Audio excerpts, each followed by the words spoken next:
Hello everyone, my name is Ian Rabago. I'm a graduate student at UNLV, and I'm here to talk about my research with Chaohan Zhu on constraining protoplanetary disk accretion and young planets using ALMA Kinematic observations. So here we're taking a look at the velocity structure of protoplanetary disks and seeing what we can learn about the disk using that velocity structure. Some of the work that's been done on this before is taking a look at, say, the kinematic evidence of planets in the disk, so seeing how the planet disturbs the change the velocity structure of the gas in the disk. So we've known like the CO, like the famous CO kink in the velocity structure, how it in the velocity channel maps, as well as the change in rotational velocity due to the gas pressure gradient, um, and meridian circulation from a planet orbiting within a gap, and the inflows that are visible in the disk atmosphere above these gaps. So what we do is we create simulations using Athena++ in both 2D and 3D.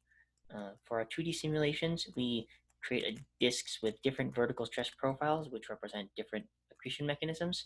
And for 3D, we create a disk with an embedded planet with different planet masses and different viscosities. And for all of these, we're trying to study what the velocity structure of the disk is and trying to see what we can learn from those velocity structures. Here are some of the simulation details. For those of you who want to read it, you can pause here and take a closer look at that. But for now, we'll just go on to some of the results. So for our 2D simulations, we can see here are several different stress profiles. So for example, the vertical shear instability, the MHD stress profile, and the constant alpha stress profile. And what we see here is that the stress profile that is implemented in this strongly changes what the velocity structure appears as. And if you wanted to say distinguish one particular stress profile from another, what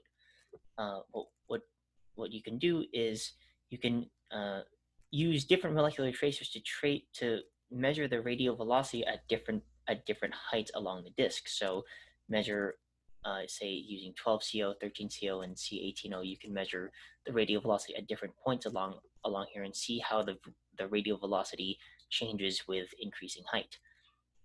And by doing that, you could potentially distinguish one of these profiles from another. This is an example of how we can use velocity to help to help distinguish, for example, the stress profiles. Another thing we took a look at is how is the disk outer edge. So in this disk HC 163296, we actually see that the velocity channel maps show sub-Keplerian rotation at the outer edge, and this is a sign of a sharp surface density decay. And this may be a sign of truncation or photoevaporation. So truncation by maybe an outside companion or inside-out photoevaporation. But we can actually explain this just using the stress profile alone if the stress profile is radially decreasing, or I'm sorry, if the alpha viscosity is radially decreasing. So we can actually see that we describe our internal viscosity, our internal viscosity using this gamma parameter. And if gamma equals 1, then our alpha viscosity is a constant. However, if gamma is less than 1, then alpha decreases with increasing radius. And so, and this causes the density at the surface density at the outer edge of the disk to fall faster than exponential. In fact, specifically if gamma equals 0, then we can exactly recreate this fast decay at the disk edge, and this is exactly what we see in our two-dimensional simulations. Starting with a Gaussian density bump, we can see from our gamma equals 0 simulations, these dotted curves over here, that we have a flatter density profile in the inner edge and then a sharp density drop at the outer edge. Another thing we have here we learned from our 2D simulations is that for our gamma equals 1 simulations, we try the different vertical stress profiles, and we find that all of them evolve to the same overall final evolution as long as the vertically integrated stress for all three is the same. So the global evolution of the disk is the same. The global surface density evolution of the disk is the same and is unaffected by the vertical stress profile as long as the vertically integrated stress of all three is the same. So those are our major results for the 2D simulations. Now we'll move on to the 3D simulations. Here we're focusing mostly on looking at individual components of the disk velocity. So on our left here we have the midplane density showing the planet, the gap, and the spiral. But in the middle here we have the radial velocity. Sorry, we have the radial velocity, which carefully traces out the spirals, the spiral wake left by the planet, both on the outside here and on the inside here. And so we can say that the VR traces out the spiral wake. In a similar fashion, if we look at the deviation from Keplerian velocity, we can actually see the inner and outer. We can see it traces out the inner and outer gap edges, both in the subkeplerian and superkeplerian areas.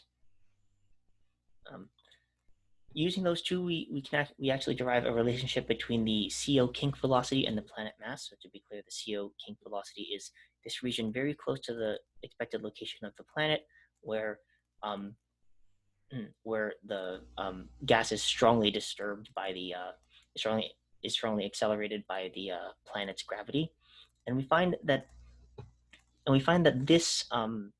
this relationship is strongly velocity independent, viscosity independent, is that it is strongly viscosity independent. It doesn't, that after by changing the value of the alpha viscosity, the fit stays basically the same.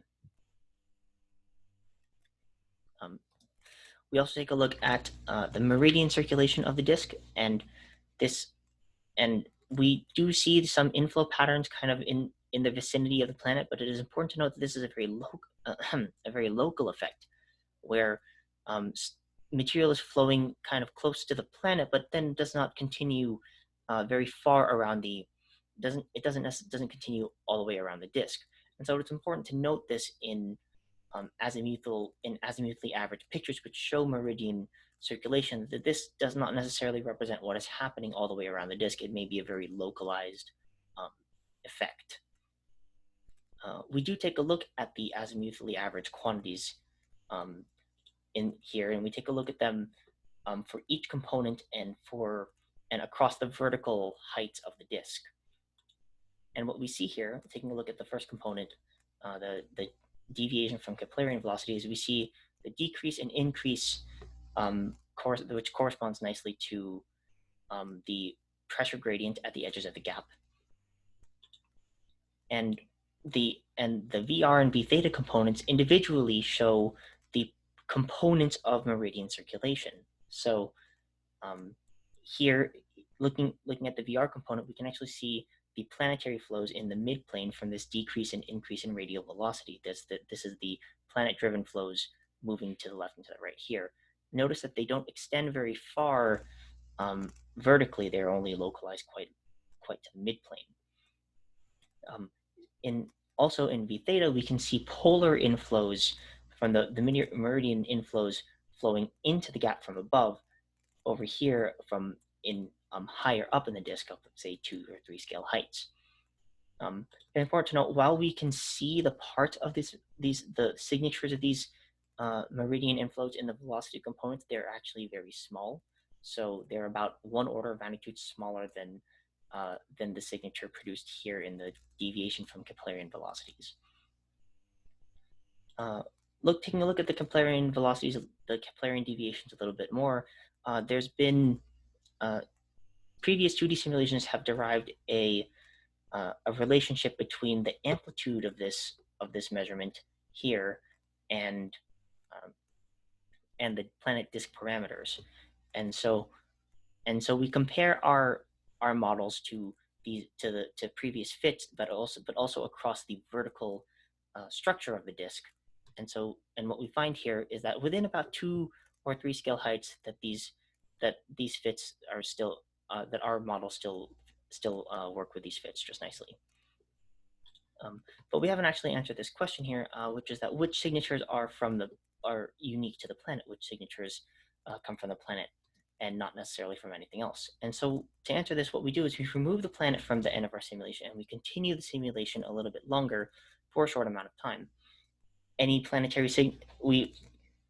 By doing this, any planetary signatures should disperse, and then we compare the end of that new gap, that new gap with no planet to the original, and compare the two velocity signatures to each other to see what has changed. And here are the results with the planets on the left side and the non-planetary gaps on the right side. And the main ones I want to pay attention to are over here.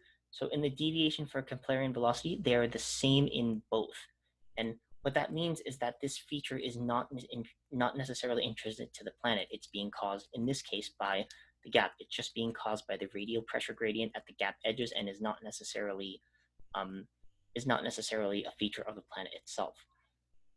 However, the features in VR and V theta are disappear once you remove the planet, and so those are features that are more intrinsic to the planet. However, they are smaller, and so they may be harder to measure with observations. And so those are our major results for this work. Here's my conclusion slide, so that as a quick recap. I'd be happy to take any questions if you see me at the conference. And thank you for listening.